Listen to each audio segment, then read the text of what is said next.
All right, let's get started. Good afternoon. The Secretary General has arrived in Tokyo. Tomorrow, he will hold talks with Prime Minister Shinzo Abe before traveling to Nagasaki, where he will meet with the city's mayor and also with some hibakusha, or survivors of the atomic bombings of Hiroshima and Nagasaki. On Thursday, he will take part in the 73rd Nagasaki Peace Ceremony. The Secretary General spoke by telephone yesterday with Zimbabwean President Emerson Mnangagwa and with Nelson Chamisa, President of the Movement for Democratic Change Alliance. In his two calls, the Secretary General made clear that he counted on the President of Zimbabwe to ensure that the security forces show maximum restraint. He also encouraged the opposition to pursue their electoral grievances through legal channels. He added that any legal decision taken by the court on the election results would need to be independent. In his conversations, the Secretary General stressed the UN's continued support for Zimbabwe in the post-electoral period and his hope that all Zimbabweans will move forward in unity. In a statement we issued yesterday, the Secretary General welcomed the signing of the agreement of outstanding issues on governance and responsibility sharing by the South Sudanese parties in Khartoum, Sudan on the 5th of August as an important step in the revitalization of the agreement on the resolution of the conflict in South Sudan. The Secretary General urged all parties to work in good faith and demonstrate their commitment to fully implement and to finalize the revitalized agreement on the resolution of the conflict as soon as possible. The full statement is online. Our peacekeeping mission in the Central African Republic, MINUSCA, reports that as part of continued efforts to restore peace in the volatile Pique-Sank neighborhood of the capital, Bangui, the Secretary General's Special Representative, Parfait Ananga Nyanga, met with 18 community leaders from that neighborhood and surrounding areas. Elsewhere in the country, the mission reports that it increased its patrols in Coango, in the central prefecture of Ouaka, after receiving information that anti-Balaka fighters had clashed with Union for Peace combatants in recent days. Also in Ouaka, over the weekend, UN peacekeepers exchanged fire with anti-Balaka fighters close to Grimari after encountering two roadblocks erected by the group. No casualties were reported. Further west in Nana Grubisi, peacekeepers were recently deployed to protect the population in Dere village after clashes between anti-Balaka combatants and members of the Fulani community prompted displacement of the local population to a nearby village. In the Democratic Republic of the Congo, the World Health Organization says that the number of confirmed Ebola cases stands at 16, with a probable 27 additional cases. So that's a total of 43 cases, including 34 deaths. WHO also says there are 31 suspected cases being currently observed. WHO has 30 staff on the ground, and a mobile lab has been deployed as of the 2nd of August. Contact tracing has started, and so far over 900 contacts have been registered in the town of Mangina that was the epicenter of this outbreak, some 30 kilometers from Beni. A WHO vaccination team will also be deployed soon. And the WHO Director General, Dr. Tedros Ghebreyesus, and WHO Deputy Director General, Dr. Peter Salama, will be traveling to the Democratic Republic of the Congo on Thursday to see firsthand the response being put in place. The UN Refugee Agency today said that more than 2,000 Somali refugees have returned to their home country from Yemen since 2017. The returns are part of an assistance program carried out jointly with the UN Migration Agency and authorities in Yemen and Somalia. Yemen currently hosts over 270,000 refugees, the vast majority of whom are Somali. The ongoing conflict in Yemen has affected not just Yemenis, but also refugees, and this has added to the urgent need to increase humanitarian support and find lasting solutions for these people. Through the program, U.N.H.C.R. provides a cash grant to procure basic necessities for the journey back, while IOM assists with transportation and medical care. U.N.H.C.R. also facilitates exit permits and travel documentation in cooperation with the Yemeni and Somali authorities. More information on this program can be found on U.N.H.C.R.'s website.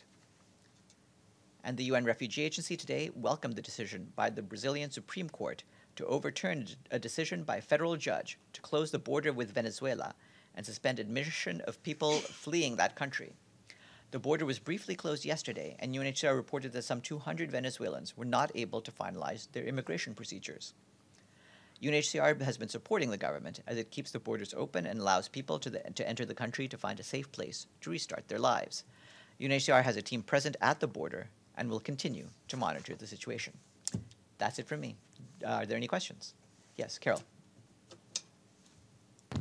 Farhan, on Zimbabwe, did the Secretary General offer any kind of other assistance? Is there a UN envoy who might go and meet with them? And did he suggest perhaps an investigation into the violence and accountability?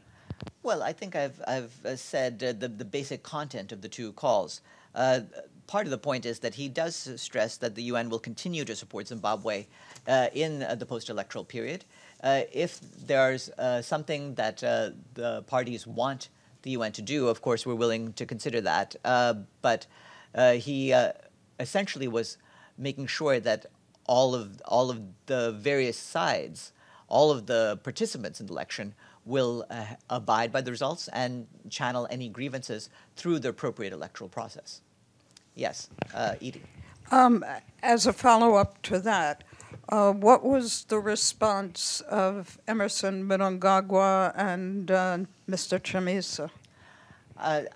You know, obviously we don't speak for what the other parties to a phone call say, but at the same time, I believe that the calls were constructive, and certainly our hope is that the reassurances provided by the leaders will be borne out also by their supporters. Yes. Farhan, there is, as you know, a dispute about the result. Does the United Nations believe this was a fair and credible election? On this, I mean, the basic point, as I stressed, was that you know, of course, we are aware that there are grievances with the elections, but at the same time, we want to make sure that all of the grievances are expressed through the electoral process, and of course, we want the political leaders and the population as a whole to exercise restraint and to reject any form of violence. Regarding the UN's own role about this, though, I do want to clarify that that prior to this, the UN, through UNDP in Zimbabwe, provided technical assistance to key independent commissions, including the Zimbabwe Electoral Commission, the National Peace and Reconciliation Commission, and the Zimbabwe Human Rights Commission. Yes, Iftikhar. Thank you, Farhan. Any comments on this morning's tweet by President Trump warning the nations of the world not to trade with Iran? I'm sure that you'll recall that the Secretary General has himself repeatedly discussed the importance of the Joint Comprehensive Plan of Action as one of the key diplomatic achievements of recent years. He believes that it deserves continued support and that all of the parties to that agreement need to abide by its terms. If I may follow up, I mean, essentially what the United States is doing is it's using its economic might to bully other countries into towing the line. Is that an appropriate course of action for the United States to take? Well, I wouldn't comment on your characterization of what the United States is doing. What you know, regarding bilateral relations between countries, obviously that is up to the governments of the countries. At the same time, there was an agreement put in place, and the Secretary General's views on that agreement are well known. We will continue, as far as we can, to support the implementation of the Joint Comprehensive Plan of Action, which, as you know, also involves the activity of the International Atomic Energy Agency. But regarding how the nations, the governments deal with this issue, obviously we don't speak to the national domestic policies of each country. Yes. Farhan, forgive me if you addressed this earlier. Do you have any update on Cameroon crisis and what the UN is doing to intervene? Yes, I'm trying to get an update, but I believe that our envoy, Mr. Francois Lonsani-Fall, is traveling to that country this week. And so I'll try to get some language about what he's doing there. Yes, please.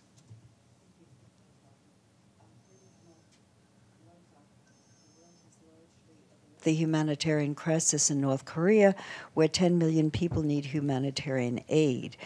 Why is the Security Council still holding on to the sanctions when they are making it almost impossible for humanitarian agencies to do their work in North Korea?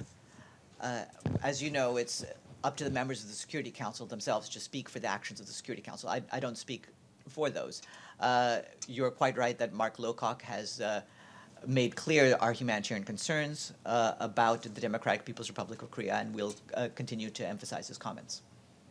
Yes, please. Farhan, I wanted to raise concerns among journalists about the plans to house the media center far from all of the media events during the UN General Assembly next month. Do you have any information about why this is the plan and why journalists are being kept at bay, basically? Well, we are actually trying as best as we can to get suitable working accommodations for the large numbers of journalists who come here to cover the General Assembly. As you know, every year we have a challenge trying to find such accommodation, but over time it works out that we get good space, working space for all the traveling journalists. This year, the complication is that some of the member states have made clear that Conference Room 1, which sometimes has been used, will be used for their own meetings involving their visiting heads of state and government. So we're trying to get an alternative space, but we're well aware that some of the options that have been bandied about are not workable because they would entail tremendous logistical difficulties for reporters to cover events. So we're working hard, including with the various other departments who deal with arrangements for the General Assembly session, and we'll try to get the best available working space that we can get. Yes? I'd like to echo what Carol said, and also to ask, whose decision is it that the member states' demands for Conference Room 1, for example, should override the media who are coming from all over the world and are the ones who are actually going to be reporting on what's going on? Well, it's clear that we, for example, the Department of Public Information, do not believe that any demands from member states should override the demands for the journalists who are also coming in. Your demands are just as legitimate as theirs, and we're pushing for that. But we are working with our colleagues, including the ones dealing with General Assembly affairs, trying to make sure that we can have an arrangement that's acceptable to all. Yes? I don't know. I know my colleagues are hard at work on this right now. Maria?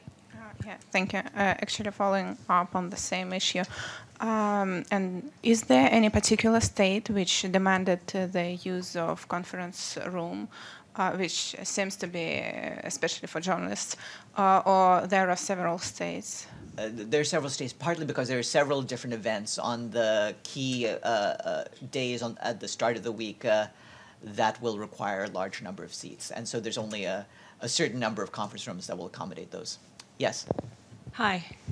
Easy TV is not working again. You sound like you're speaking in a submarine. So please, can someone do something? Because this is going to be a problem in September. I'm the voice of the Easy TV, and I take it on. Yeah. But please, can you pass it on? Something has to be done. I will bring it up with our TV and information technology colleagues right after this meeting, and I'm very sorry. Thank you. All right, and yeah, have a good morning aside from the technical glitches.